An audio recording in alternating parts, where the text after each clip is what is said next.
de Clarice Lispector.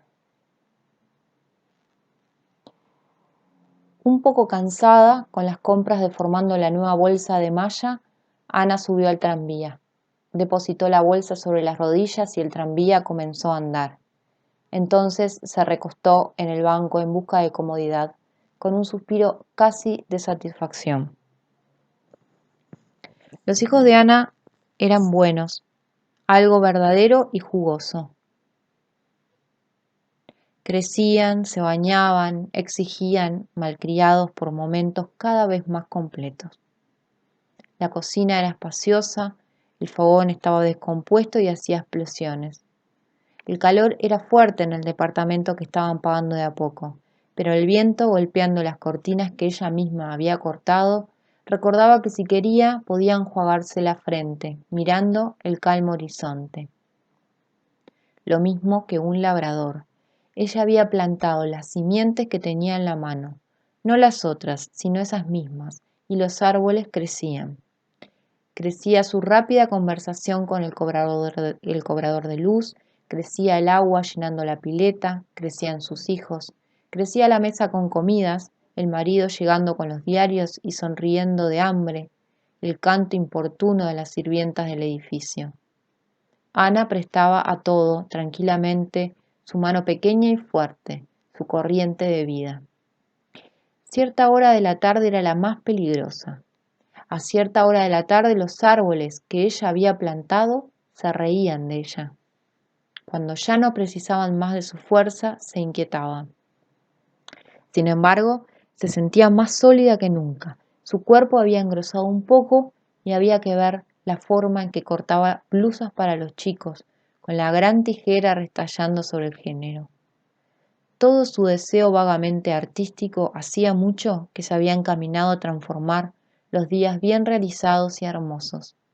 Con el tiempo su gusto por los decorativos se había desarrollado, suplantando su íntimo desorden. Parecía haber descubierto que todo era susceptible de perfeccionamiento, que a cada cosa se prestaría una apariencia armoniosa. La vida podría ser hecha por la mano del hombre. En el fondo, Ana siempre había tenido necesidad de sentir la raíz firme de las cosas, y eso le había dado un hogar sorprendentemente. Por caminos torcidos había venido a caer en un destino de mujer, con la sorpresa de caber en él como si ella lo hubiera inventado. El hombre con el que se había casado era un hombre de verdad. Los hijos que había tenido eran hijos de verdad. Su juventud anterior le parecía tan extraña como una enfermedad de vida. Había surgido de ella muy pronto para descubrir que también sin la felicidad se vivía. Aboliéndola, había encontrado una legión de personas antes invisibles que vivían como quien trabaja con persistencia, continuidad, alegría. Lo que le había sucedido a Ana antes de tener su hogar ya estaba para siempre fuera de su alcance. Era una exaltación perturbada a la que tantas veces había confundido con una insoportable felicidad. A cambio de eso, había creado algo al fin comprensible, una vida de adulto. Así lo había querido ella y así lo había escogido. Su precaución se reducía a cuidarse en la hora peligrosa de la tarde, cuando la casa estaba vacía y sin necesitar ya de ella, el sol alto y cada miembro de la familia distribuido en sus ocupaciones. Mirando los muebles limpios, su corazón se apretaba un poco con espanto, pero en su vida no había lugar para sentir ternura por su espanto. Ella lo sofocaba con la misma habilidad que le habían transmitido los trabajos de la casa. Entonces salía para hacer las compras o llevar objetos para arreglar, cuidando del hogar y de la familia y en rebeldía con ellos. Cuando volvía ya era el final de la tarde y los niños, de regreso al colegio, le exigían. Así llegaba la noche con su tranquila vibración. De mañana despertaba aureolada por los tranquilos deberes. Nuevamente encontraba los muebles sucios y llenos de polvo, como si regresaran arrepentidos. En cuanto a ella misma, formaba oscuramente parte de las raíces negras y suaves del mundo. y alimentaba anónimamente la vida. Y eso estaba bien. Así lo había querido y elegido ella. El tranvía vacilaba sobre las vías, entraba en calles anchas. Enseguida soplaba un viento más húmedo, anunciando, mucho más que el fin de la tarde, el fin de la hora inestable. Ana respiró profundamente y una gran aceptación dio a su rostro un aire de mujer. El tranvía se arrastraba, enseguida se detenía. Hasta la calle Humaitá tenía tiempo de descansar. Fue entonces cuando miró hacia el hombre detenido en la parada. La diferencia entre él y los otros es que él estaba realmente detenido. De pie, sus manos se mantenían extendidas. Era un ciego. ¿Qué otra cosa había hecho que Ana se fijase erizada de desconfianza? Algo inquietante estaba pasando. Entonces lo advirtió. El ciego masticaba chicle. Un hombre ciego masticaba chicle. Ana todavía tuvo tiempo de pensar por un segundo que los hermanos irían a comer. El corazón le latía con violencia, espaciadamente. Inclinada, miraba al ciego profundamente como se mira lo que no nos ve. Él masticaba goma en la oscuridad, sin sufrimiento, con los ojos abiertos. El movimiento, al masticar, lo hacía parecer sonriente y de pronto dejó de sonreír, sonreír y dejar de sonreír. Como si él la hubiese insultado, Ana lo miraba. Y quien la viese tendría la impresión de una mujer con odio. Pero continuaba mirándolo, cada vez más inclinada. El tranvía arrancó súbitamente, arrojándola desprevenida hacia atrás, y la pesada bolsa de malla rodó de su regazo y cayó en el suelo. Ana dio un grito, y el conductor dio la orden de parar antes de saber de qué se trataba. El tranvía se detuvo. Los pasajeros miraron asustados. Incapaz de moverse para recoger sus compras, Ana se irguió pálida. Una expresión desde hacía tiempo no usada en el rostro resurgía con dificultad, todavía incierta, incomprensible. El muchacho de los diarios reía entregándole sus paquetes, pero los huevos se habían quebrado en el paquete de papel de diario. Yemas amarillas y viscosas se pegoteaban entre los hilos de la malla. Al ciego había interrumpido su tarea de masticar chicle y extendía las manos inseguras, intentando inútilmente percibir lo que estaba sucediendo. El paquete de los huevos fue arrojado fuera de la bolsa y entre la sonrisa de los pasajeros y la señal del conductor, el tranvía reinició nuevamente la marcha. Pocos instantes después ya nadie la miraba. El tranvía se sacudía sobre los rieles y el ciego, masticando chicle, había quedado atrás para siempre. Pero el mal ya estaba hecho. La bolsa de malla era áspera entre sus dedos, no íntima como cuando la había tejido. La bolsa había perdido el sentido y estar en un tranvía era un hilo roto. No sabía qué hacer con las compras en el regazo. Y con una extraña música, el mundo recomenzaba a su alrededor. El mal estaba hecho. ¿Por qué? ¿Acaso se había olvidado de que había ciegos? La piedad la sofocaba y Ana respiraba con dificultad. Aún las cosas que existían antes de lo sucedido ahora estaban precavidas, tenían un aire hostil, perecedero. El mundo nuevamente se había transformado en un malestar. Varios años se desmoronaban, las yemas amarillas se escurrían. Expulsada de sus propios días, le parecía que las personas en la calle corrían peligro, que se mantenían por un mínimo equilibrio, por azar, en la oscuridad, y por un momento la falta de sentido las dejaba tan libres que ellas no sabían hacia dónde ir. Notar una ausencia de ley fue tan súbito que Ana se agarró al asiento de enfrente, como si se pudiera caer del tranvía, como si las cosas pudieran ser revertidas con la misma calma con que no lo eran. Aquello que ella llamaba crisis había venido, finalmente, y su marca era el placer intenso con que ahora gozaba de las cosas, sufriendo espantada. El calor se había vuelto menos sofocante, Todo había ganado una fuerza y unas voces más altas. En la calle, voluntarios de la patria parecía que estaban pronta a estallar una revolución. Las rejas de las cloacas estaban secas, el aire cargado de polvo. Un ciego mascando chicle había sumergido al mundo en oscura impaciencia. En cada persona fuerte estaba ausente la piedad por el ciego, y las personas la asustaban con el vigor que poseían. Junto a ella había una señora de azul, con un rostro. Desvió la mirada rápido. En la acera, una mujer dio un empujón al hijo.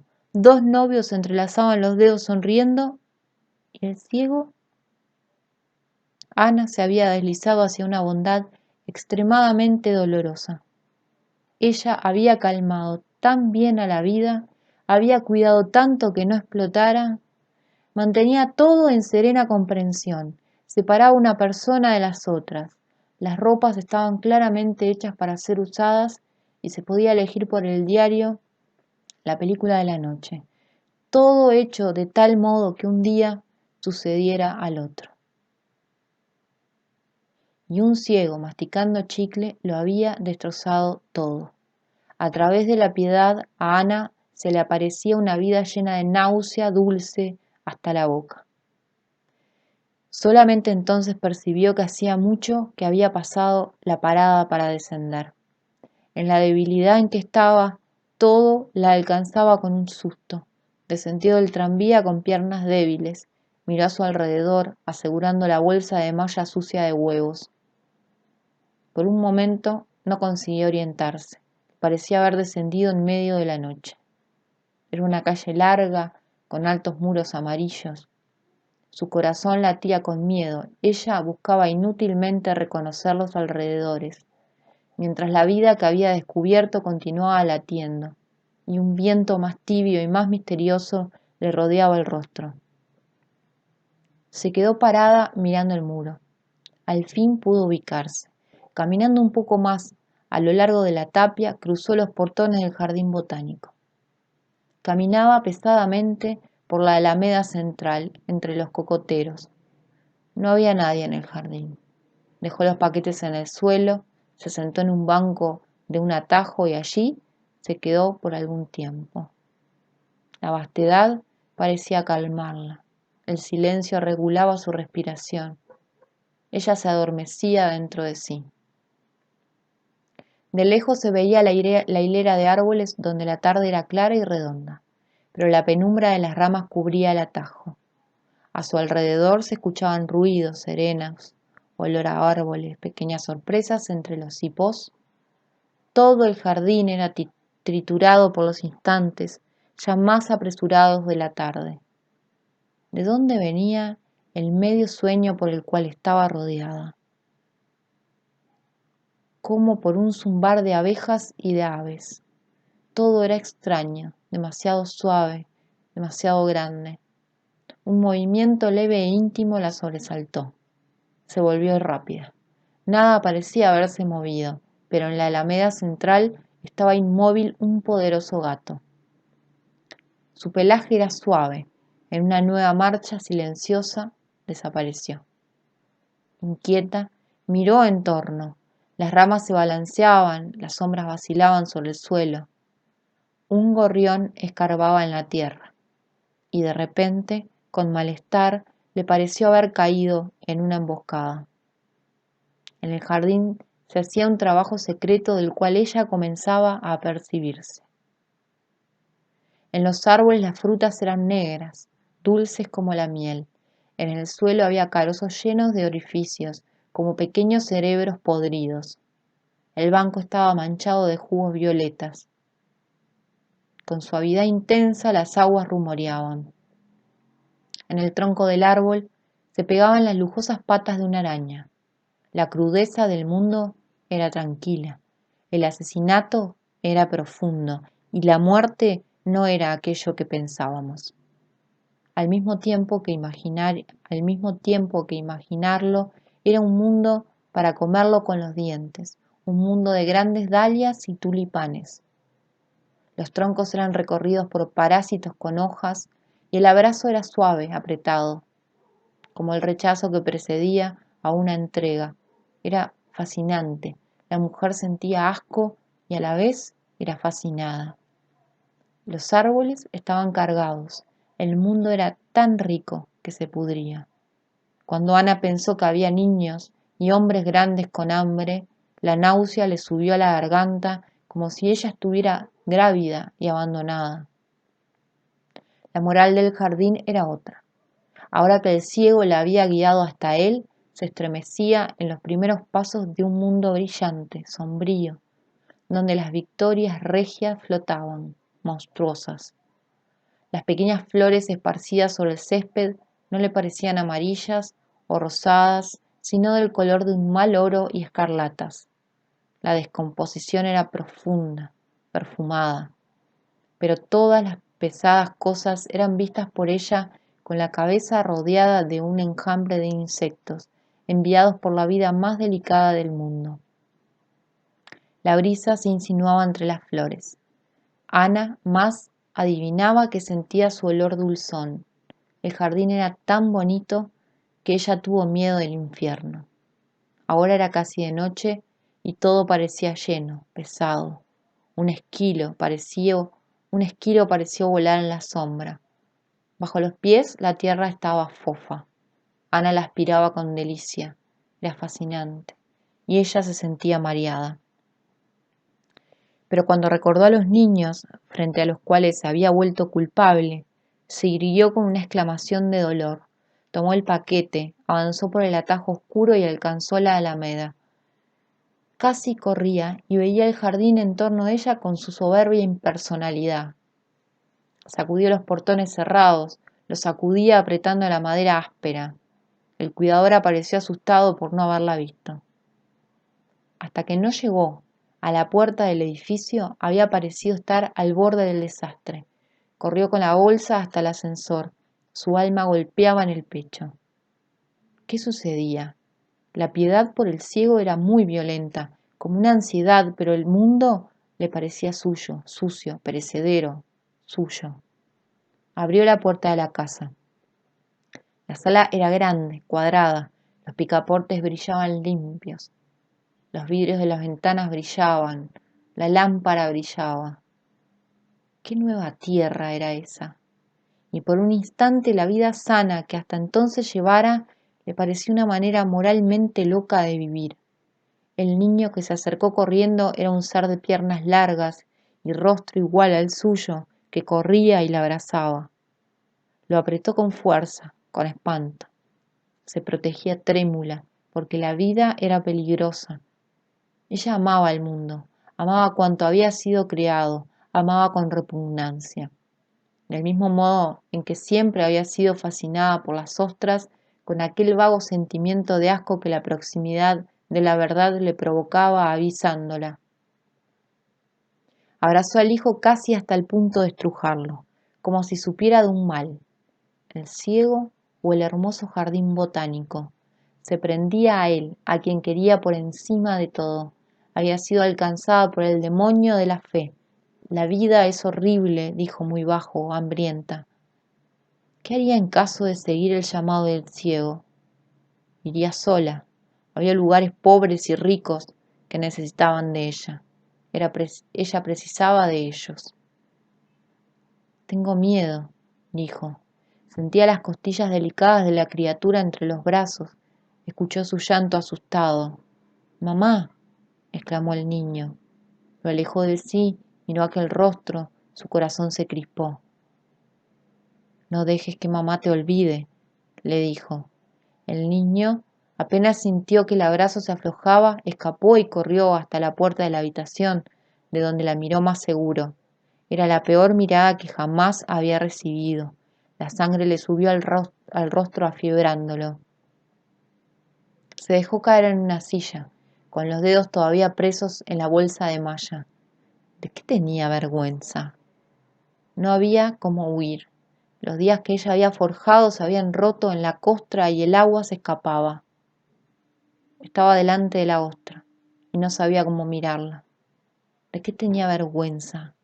Porque ya no se trataba de piedad, no era solamente piedad. Su corazón se había llenado con el peor deseo de vivir. Ya no sabía si estaba al otro lado del ciego o de las espesas plantas. El hombre poco a poco se había distanciado y torturada, ella parecía haber pasado para el lado de los que le habían querido los ojos. El jardín botánico, tranquilo y alto, la revelaba. Con horror descubría que ella pertenecía a la parte fuerte del mundo. ¿Y qué nombre se debería dar a su misericordia violeta? ¿Sería obligada a besar al leproso? Pues nunca sería solamente su hermana. Un ciego me llevó hasta lo peor de mí misma, pensó asustada. Sentíase expulsada porque ningún pobre bebería agua en sus manos ardientes. Era más fácil ser un santo que una persona. Por Dios, ¿no había sido verdadera la piedad que sondeara en su corazón las aguas más profundas? Pero era una piedad de león. Humillada, sabía que el ciego preferiría un amor más pobre, y estremeciéndose también sabía por qué. La vida del jardín botánico la llamaba como el lobo es llamado por la luna. Oh, por ella amaba al ciego. Pero ella amaba al ciego, pensó con los ojos humedecidos. Sin embargo, no era con ese sentimiento con el que se va a la iglesia. Estoy con miedo, se dijo sola en la sala. Se levantó y fue a la cocina para ayudar a la sirvienta a preparar la cena. Pero la vida la estremecía como un frío. Oía la campana de la escuela lejana y constante, el pequeño horror del polvo ligando en hilos la parte inferior del fogón, donde descubrió la pequeña araña. Llevando el florero para cambiar el agua, estaba el horror de la flor entregándose lánguida y asquerosa a sus manos. El mismo trabajo secreto se hacía allí en la cocina, cerca de la lata de la basura. Aplastó con el pie a una hormiga. El pequeño asesinato de la hormiga. El pequeño cuerpo temblaba. Las gotas de agua caían en el agua inmóvil de la pileta. Los abejorros de verano. El horror de los abejorros inexpresivos. Horror, horror. Caminaba de un lado para otro en la cocina, cortando los bifes, batiendo la crema. En torno a su cabeza, en una ronda, en torno de la luz, los mosquitos de una noche cálida. Una noche en que la piedad era tan cruda como el mal amor. Entre los dos senos corría el sudor. La fe se quebrantaba, el calor del horno ardía en sus ojos. Después vino el marido. Vinieron los hermanos y sus mujeres. Vinieron los hijos de los hermanos. Comieron con las ventanas todas abiertas en el 9º piso. Un avión estremecía amenazando en el calor del cielo. A pesar de haber usado pocos huevos, la comida estaba buena. También sus chicos se quedaron despiertos jugando en la alfombra con los otros. Era verano, sería inútil obligarlos a ir a dormir. Ana estaba un poco pálida y reía suavemente con los otros. Finalmente, después de la comida, la primera brisa más fresca entró por las ventanas. Ellos rodeaban la mesa, ellos, la familia, cansados del día, felices al no disentir, bien dispuestos a no ver defectos. Se reían de todo, con el corazón bondadoso y humano. Los chicos crecían admirablemente alrededor de ellos y como una mariposa, Ana sujetó el instante entre los dedos antes que desapareciera para siempre. Después, cuando todos se fueron y los chicos estaban acostados, ella era una mujer inerte que miraba por la ventana. La ciudad estaba adormecida y caliente, y lo que el ciego había desencadenado, ¿cabría en sus días? ¿Cuántos años le llevaría a envejecer de nuevo? Cualquier movimiento de ella y pisaría a uno de los chicos. Pero con una maldad de amante parecía aceptar que de la flor saliera el mosquito, que las victorias regias flotasen en la oscuridad del lago. El ciego pendía entre los frutos del jardín botánico. Si ella fuera un abejorro del fogón, el fuego ya habría abrazado toda la casa, pensó, corriendo hacia la cocina y tropezando con su marido frente al café derramado. ¿Qué fue? Gritó vibrando toda. Él se asustó por el miedo de la mujer y de repente rió entendiendo. No fue nada, dijo. Soy un descuidado. Parecía cansado, con ojeras, pero ante el extraño rostro de Ana la observó con mayor atención. Después la atrajo hacia sí en rápida caricia. No quiero que te suceda nada nunca, dijo ella. Deja que por lo menos me suceda que el fogón explote, respondió él sonriendo. Ella continuó sin fuerza en sus brazos. Ese día, en la tarde, algo tranquilo había estallado y en toda la casa había un clima humorístico triste. Es hora de dormir, dijo él. Es tarde. En un gesto que no era de él, pero que le pareció natural, tomó la mano de la mujer, llevándola consigo sin mirar para atrás, alejándola del peligro de vivir. Había terminado el vértigo de la bondad. Había atravesado el amor y su infierno. Ahora peinábase delante del espejo, por un momento sin ningún mundo en el corazón. Antes de acostarse, como si apagara una vela, sopló la pequeña llama del día.